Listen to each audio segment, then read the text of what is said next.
le CNRS, qui est un bâtiment à côté, très austère, croyez.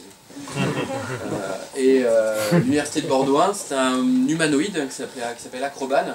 Donc c'était justement un robot, par rapport à ce qu'expliquait Pierre, c'était un robot qui avait énormément de degrés de liberté, qu'on avait 30, donc il y avait une vraie colonne vertébrale, qui pouvait tourner sur lui-même, faire des mouvements. Il y avait des petits trucs rigolos, il dansait comme Shakira ou des trucs comme ça.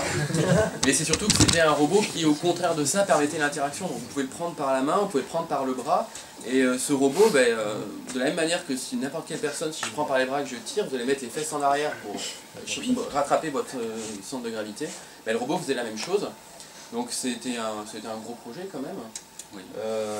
Ces robots-là ont évolué. Maintenant, il y a des nouvelles versions qui sont plus développées côté l'université de Bordeaux, de la Brie. Il y a des versions qui jouent au foot, qui font la RoboCup. Il y a des versions qui ont été exposées à l'exposition spécialisée en Corée du Sud durant l'été, où il y avait aussi des bras musiciens et compagnie.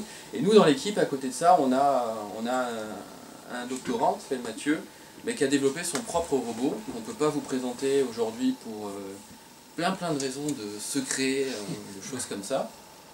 Et de développement aussi. Du fait qu'il n'est pas prêt aussi. Voilà, du fait qu'il ne soit pas prêt non plus. Non, en fait, tout est prêt. Tout est prêt, pardon. Tout est prêt.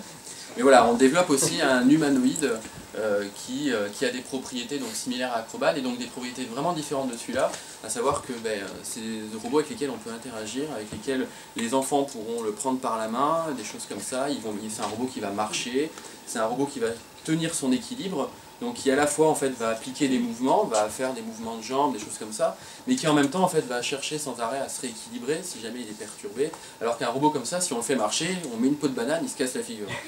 Enfin, une peau de banane ou un obstacle, n'importe quoi. Mais voilà, on a aussi d'autres robots dans l'équipe que ça. D'objets communicants de personnes. Donc, je vais vous décrire un peu la démarche de recherche. Pour ces raisons.